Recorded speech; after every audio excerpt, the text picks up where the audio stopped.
Se avete già visto qualche altro mio video, direi che ormai sapete bene che io non amo particolarmente parlare di fotografia in certi modi, non amo particolarmente dare definizioni cringe, no, di quello che faccio e di tutto questo mondo qui. Però chiaramente spiegare lo storytelling è abbastanza complicato e dato che io lo reputo una delle parti fondamentali della fotografia in generale e della street photography a maggior ragione, mi perdonerete se ogni tanto suonerò un pochettino cringe, ecco. Quello che intendo con raccontare una storia in una foto non è nel senso assoluto riferito al fatto che dobbiate raccontare o fare un film e fare il cinema con uno scatto, assolutamente. Però lo storytelling secondo me è un po' la parte cruciale della street photography, è quella cosa che ti fa venire dei dubbi guardando una foto, delle domande che ti invoglia a guardarla, che ti tiene lì. Un po' come, diciamo, un bel film può tenerti lì con una trama avvincente. Ecco, secondo me lo storytelling nella fotografia, nella street photography in particolare, è un po' come la trama. Poi chiaramente può essere una trama complicata ma che ti guida, no? Più o meno, che ti dà degli indizi come, non lo so, può essere quella di Dark oppure può essere una trama molto più lineare. L'importante è che nelle fotografie ci sia qualcosa da raccontare, qualcosa da dare in pasto a chi le guarda. Ed effettivamente questo suonava molto cringe, mi dispiace.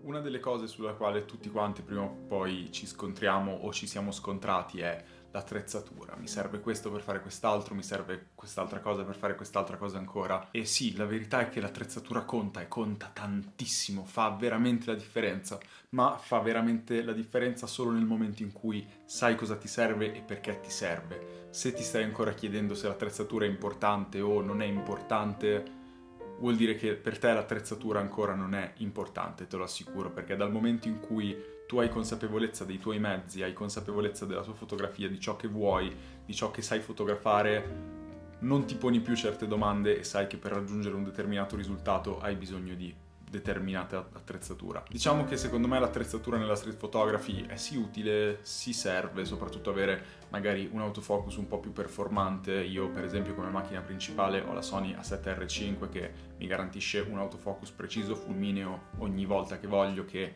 riesce a star dietro alla mia rapidità nello scattare. Ma allo stesso tempo in questi giorni sto scattando moltissimo con la Fuji X106, la faccio vedere. Questa qui che in realtà è una macchina completamente opposta alla Sony, non ha tutta quella velocità, tutta quella precisione nella messa a fuoco. Tanto l'importante è ciò che restituisce, quindi gli scatti e come la usi, e soprattutto più che l'attrezzatura in sé conta la padronanza del mezzo, conta conoscere la vostra macchina e riuscire a sfruttare tutto il suo potenziale a pieno e perché no anche i suoi limiti in qualche modo. Quindi sì, se ti stai chiedendo ma devo comprare questo, devo comprare quell'altro, sappi che per fare fotografia in generale, street photography o qualsiasi cosa tu voglia, spesso, molto spesso, soprattutto negli ultimi anni con la potenza di calcolo che hanno, basta veramente un telefono. Io faccio moltissime foto col telefono e mi capita che in qualche circostanza addirittura tendo a preferirlo rispetto a una macchina fotografica. Questo per le sue dimensioni e per il suo poter essere stealth. Poi chiaramente una macchina fotografica fa ciò che un telefono per ora non farà mai, ma di questo passo valutiamo, insomma.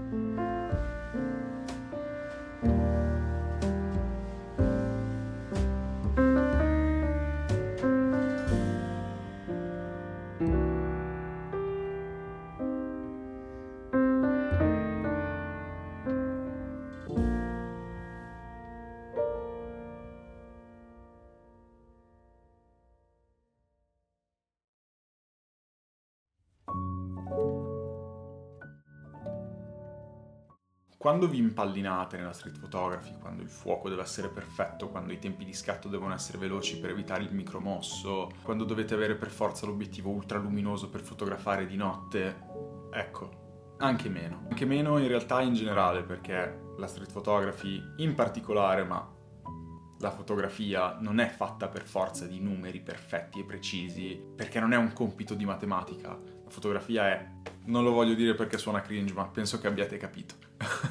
Quindi quando magari stai riguardando le foto della giornata e pensi no, però questa mi è venuta mossa, non ho preso il fuoco preciso, bla bla bla, non è quello che conta effettivamente nella street photography, conta molto altro, conta appunto, se vogliamo tornare su quella cosa, conta che nella foto ci sia effettivamente qualcosa da guardare, poi se il fuoco non è perfetto, quello viene dopo. Tranne se siete su un set. Se siete su un set, mi raccomando, interfacciatevi col cliente, perché se cannate il fuoco magari non va bene, ecco.